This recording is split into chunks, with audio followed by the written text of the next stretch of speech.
حضرت ابوبکر صدیق نے فرمایا جتنا رونا یہاں رو لے، میں کائنات کے آنسو دیکھتا ہوں لیکن جب نبی کی آنکھوں میں آنسو دیکھتا ہوں تو دیکھے نہیں جاتے. فرمایا یہاں رو لے، حضور کے دروازے پہ جا کے تیری آنکھ میں آنسو نہیں آنا چاہیے، بہا جتنے آنسو بہا سکتا ہے. حضرت بلال حبشی بھی روئے، جناب صدیق اکبر بھی روئے. جب پہنچے نا دروازہ رسول پہ، حضرت سیدنا ابوبکر صدیق لے کے پہنچے، پابند کر دیا تھا نا حضرت بلال کو، بلال تو نے رونا نہیں، عشق ہوئے تے درد ہوئے تے ہائے نکلے، پھر کوئی نہیں رہندا جار کے. حضرت سیدنا بلال حبشی کو لے کے پہنچے در مصطفیٰ پہ. رسول اکرم صلی اللہ تعالی علیہ وسلم نے ایک نظر حضرت بلال پہ ڈالی. جناب بلال نے یوں آنکھ ملائی تو سر جھکا لیا، وعدہ کیا تھا نا رونا نہیں، سر جھکا لیا. اب دوسری نظر نبی کریم صلی اللہ تعالی علیہ وسلم نے جب اٹھائی نا حضرت ابوبکر صدیق کی طرف، تو حضور نے فرمایا صدیق تیرا شکریہ، ابوبکر اللہ تجھے جزا دے.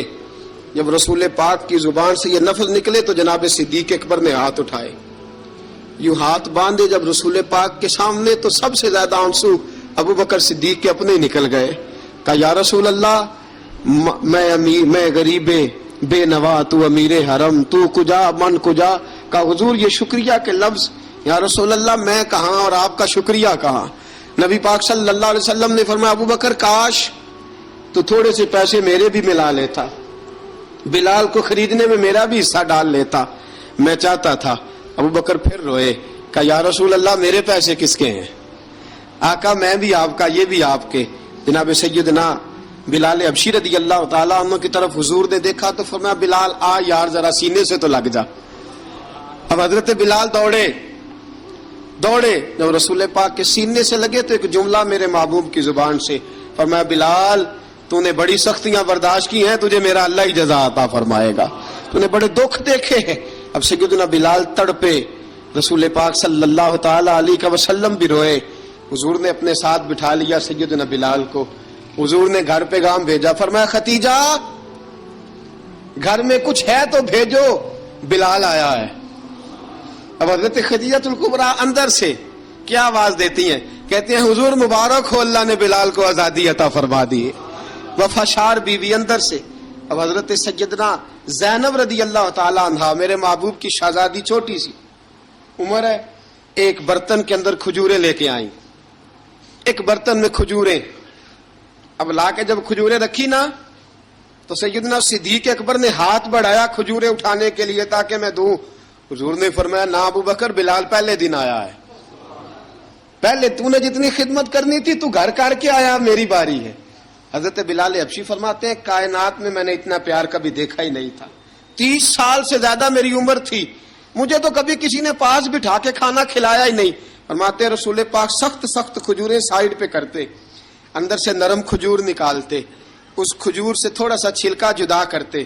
فرماتے ہیں پھر اس کو توڑتے، اس کے اندر سے وہ گھٹلیاں اتار کے حضور ایک سائیڈ پہ کرتے. وہ نرم کھجور رسول جب میری طرف بڑھاتے، حضرت بلال فرماتے ہیں بھوک تو بڑی تھی لیکن آج بھوک ساری بھول گئی تھی. آج مجھے یوں لگتا تھا جیسے میں زمین پہ نہیں عرش کی بلندیوں پہ بیٹھا ہوا ہوں. آج لگتا تھا کائنات کی ساری نعمتیں، ساری رحمتیں، سارا کرم، ساری عطا، سارا فضل، ساری عنایتیں میری جھولی میں گر گئی ہیں. فرماتے ہیں رسول پاک صلی اللہ تعالی علیہ وسلم نے مجھے بڑے محبت سے بٹھایا، حضور علیہ السلام نے محبت سے کھلایا، دودھ پلایا. فرماتے بڑا پیار کر کے نا، تو جناب سیدنا صدیق اکبر نے کہا حضور بلال کی ڈیوٹی کیا ہوگی؟ حضور بلال کی ڈیوٹی کیا ہوگی؟ حضرت بلال کہنے لگے حضور میں فارغ رہنے کا تو عادی نہیں، میں تو جفا کا آدمی ہوں، محنت کرنے والا، ڈیوٹی کیا ہوگی؟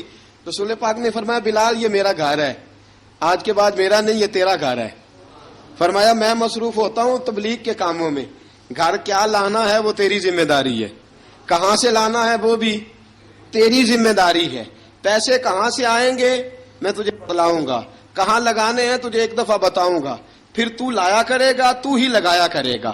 فرمایا میرا پرسنل سیکٹری بن کے رہے گا، تو خاص مقام تجھے دیا جائے گا.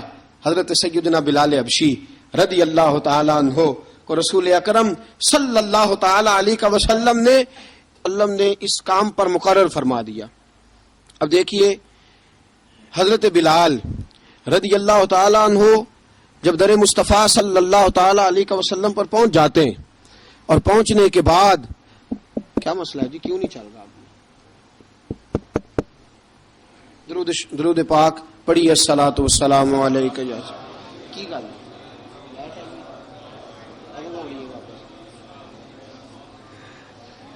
میں یہ گزارش کر رہا تھا کہ حضرت بلال حبشی رضی اللہ تعالیٰ عنہ کو رسول پاک نے یہ ڈیوٹی عطا فرما دی. اب پتہ کیا ہوتا, حضرت پردے کی آیتیں تو ابھی آئے نہیں تھی. حضرت بلال رضی اللہ تعالیٰ عنہ رسول پاک کے ساتھ نکلتے تبلیغ کے لیے, کسی کام کے لیے, سودا صرف لاتے بازار سے. یہ مکے کے دنوں کی بات ہے, مکے کے دنوں کی. سودا صرف بازار سے لاتے.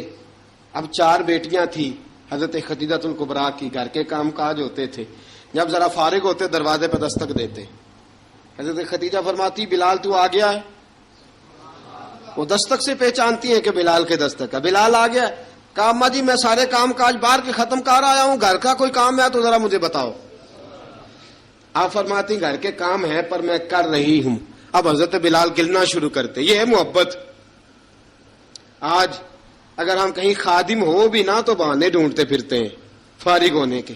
حضرت بلال فرماتے آپ نے چکی پیس لی ہے, گھر میں جھاڑو دے لیا ہے, بچوں کے لیے دودھ آ گیا ہے, بکریوں کا دودھ دھو لیا گیا ہے. ایک ایک کام پوچھتے. اب حضرت خدیجہ الکبریٰ فرماتی یہ بھی ہو گیا, یہ بھی ہو گیا, چکی رہ گئی ہے پیسنے والی. فرماتے ذرا دروازہ کھول دو میں پیس ڈالتا ہوں. حضرت بلال گھر کی چکی پیستے, گھر کے کام کاج کرتے. ایک دن نہ دار ارقم میں رسول پاک تھے تو باہر سے کچھ شورش ہوئی. حضرت بلال حبشی کہنے لگے حضور ایک نیزہ نہیں منگوا دیتے مجھے, ایک نیزہ. ساری دنیا حضرت بلال کو مؤذن رسول سمجھتی ہے اور ہیں بھی, لیکن حضرت بلال سب سے پہلے نیزہ بردار بھی ہیں. سب سے پہلے نبی پاک کی حفاظت کے لیے نیزہ جس شخص نے اٹھایا ہے, تلوار اٹھانے والے اور ہیں, جان قربان, نیزہ سب سے پہلے حضرت بلال. کہا حضور ایک نیزہ نہیں منگوا دیتے.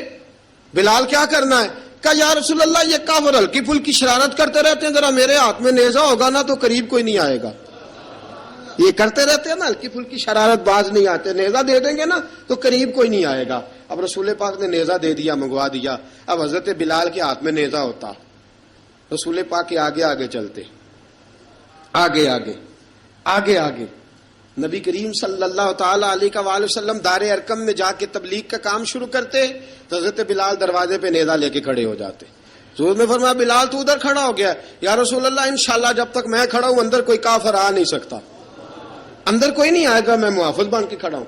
حضرت بلال حبشی رضی اللہ تعالیٰ عنہ نے ہمیشہ, اور یہ نیزہ ہمیشہ پاس رکھا, بدر میں بھی, احد میں بھی, تبوک میں بھی, یرموک میں بھی, خندق میں بھی.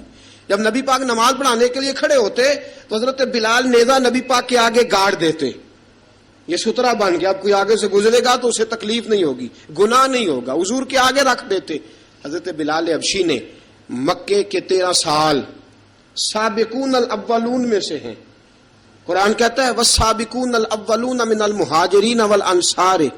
فرمایا وہ جو پہلے سبقت لینے والے ہیں نا مہاجر اور انصار, پہلے جنہوں نے سب سے پہلے کلمہ پڑھا, وہ مہاجر اور انصار جنہوں نے پہلے کلمہ پڑھا. اور فرمایا والذین اتبعوہم باحسان, اور وہ جنہوں نے احسان کے ساتھ ان کی پیروی کی, رضی اللہ عنہم ورضوا عنہ. فرمایا وہ اللہ سے راضی ہیں, اللہ ان سے راضی ہے. اللہ انہیں جنت میں داخل کرے گا جس کے نیچے نہریں بہ رہی ہیں. ذالک الفوز العظیم. فرمایا یہ بہت بڑی کامیابی ہے پہلے کلمہ پڑھ لینا. حضرت بلال سابقون الاولون میں سے, پہلے کلمہ پڑھنے والے لوگوں میں سے. جناب سیدنا بلال حبشی رضی اللہ تعالیٰ عنہ نے پوری دلیری کے ساتھ کام کیا. اب آ گیا وقت ہجرت کا. رسول پاک صلی اللہ تعالی علیہ وسلم نے حضرت بلال کو فرمایا بلال تو ہجرت کر جا مدینے کی طرف, چلا جا. حضرت بلال نے عرض کی حضور میں غلام ہوں, خادم ہوں, ہر حکم ماننا میری ڈیوٹی ہے, لیکن ایک عرض کرنی ہے صرف. حضور نے فرمایا بلال کرو. کہا یا رسول اللہ آپ مدینے آئیں گے نا, آپ آئیں گے مدینے؟ رسول پاک صلی اللہ علیہ وسلم مسکرا پڑے, فرمایا ہاں میں بھی آؤں گا. کہا حضور بس ٹھیک ہے, بتائیں کب جانا ہے, بس اتنی سی بات ہے. آپ آئیں گے نا؟ حضور نے فرمایا آؤں گا. کہا پھر ٹھیک ہے, بتائیں کب جانا ہے. سرور کون مکان سیاح لا مکان صلی اللہ تعالی علیہ وسلم نے فرمایا بلال یہ 16 مرد عورتوں بچوں پر مشتمل 16 لوگوں پر مشتمل یہ قافلہ ہے. اس قافلے کے اوپر تجھے میں امیر مقرر کرتا ہوں، تو ان کو لے کے جائے گا مکے سے مدینے، 250 کلومیٹر کا سفر، 250 میل کا سفر. حضرت بلال حبشی رضی اللہ تعالیٰ عنہ قافلے کے امیر بن کے، سخت گرمی کا موسم، حضرت بلال کے ہاتھوں میں تلوار ہے، ایک ہاتھ میں نیزہ ہے، ایک ہاتھ میں تلوار ہے، تیر آپ نے پیچھے باندھ رکھے ہیں پشت پہ، اور آپ لے کے جا رہے ہیں، کبھی قافلے کے آگے، کبھی پیچھے، کبھی دائیں کبھی بائیں. وہ عورتیں اور بچے ذرا پریشان ہوتے تو حضرت بلال فرماتے پریشان ہونے کی ضرورت نہیں، ہمیں مصطفیٰ کریم نے بھیجا ہے، ہمیں نبی اکرم صلی اللہ علیہ وسلم نے بھیجا. میرا یقین بڑا مضبوط ہے اور میں نبی پاک صلی اللہ علیہ وسلم نے بھیجا، فکر نہ کرو، چلو.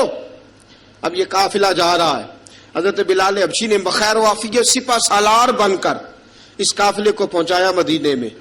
اب مدینے پہنچا کے سارے لوگ مدینے والے مدینے میں لگ گئے اپنے اپنے کام. حضرت بلال پہلے دن ہی آ کے مدینہ منورہ سے باہر سرحد پہ کھڑے ہو گئے. کہا بلال ادھر کیا کر رہے ہو؟ کہا وعدہ کیا تھا یار نے آؤں گا دن ڈھلے، نبی پاک علیہ السلام نے وعدہ فرمایا تھا میں آؤں گا، اب میرا تو کام ہے نبی پاک کا انتظار کرنا، استقبال کرنا. حضرت بلال روز انتظار کرتے. رسول پاک تشریف لے آئے، حضور حکم کیا ہے؟ فرمایا مسجد بنانی ہے، مسجد قباء بن رہی ہے. تو سب مزدوروں سے زیادہ کام حضرت بلال نے کیا. مسجد نبوی کی تعمیر شروع ہوئی تو سب سے زیادہ کام حضرت بلال نے کیا. مسجد بن گئی. اب جناب اذان کا معاملہ شروع ہو گیا، مسلمانوں کو نماز کے لیے کیسے بلائیں؟ ایک صحابی کہنے لگے حضور ہم اوپر آگ جلایا کریں گے، جب آگ جلے گی تو لوگوں کو پتہ چلے گا نماز کا وقت ہو گیا. ایک نے کہا ہم بڑی دف منگواتے ہیں، دف بجائیں گے، نماز کا وقت ہو گیا. حضور نے فرمایا جاؤ صبح فیصلہ کریں گے. رات سے صحابہ سوئے. حضرت عبداللہ ابن زید رضی اللہ تعالیٰ عنہ اور حضرت عمر فاروق رضی اللہ خواب دیکھتے ہیں، خواب میں کوئی اذان پڑھ رہا ہے، اللہ اکبر اللہ اکبر اللہ اکبر اللہ اکبر. اذان پڑھنی چاہیے نا؟ کیا خیال ہے آپ کا؟ اذان آنی چاہیے نا؟ میں ویسے معذرت کے ساتھ کبھی کبھی ایسا ہوتا ہے کہیں جماعت کرانے لگے نا تو کسی سے کہنا تکبیر پڑھو تو ایک دوسرے کو کہنا شروع کر دیتے ہیں تو پڑھ. میں اپنے استادوں کے پاس جب ہم پڑھتے تھے، حضرت اویسی صاحب رحمۃ اللہ علیہ کے پاس، تو ہم پڑھ رہے تھے، سبق تھوڑا رہتا تھا، دیر ہو گئی کلاس کو تو ایک لڑکا آیا تو استاد کہنے لگے اذان پڑھ. کہنے لگا جی مجھے شرم آتی ہے. تو استاد فرمانے لگے یار میں تو بڑا بشرم ہوں، 40 سال ہو گئے اذانیں پڑھ رہا ہوں، تمہیں شرم آتی؟ بڑا بے شرم ہوں، 40 سال سے اذان. کہنے لگا نہیں جی وہ والا معاملہ نہیں. فرمانے لگے یار گالی نکالتے وقت شرم آنی چاہیے، کسی کو برے لفظوں سے یاد کرتے وقت، کسی کا گلہ کرتے وقت، غیبت کرتے وقت، چغلی کرتے وقت، جھوٹ بولتے وقت، دغا اور فریب اور فراڈ کرتے وقت شرم آنی چاہیے. تجھے اذان دیتے وقت شرم آ رہی ہے. یہ ہمارا حال ہے. اذان آنی چاہیے، مشکل کام نہیں، سیکھنی چاہیے.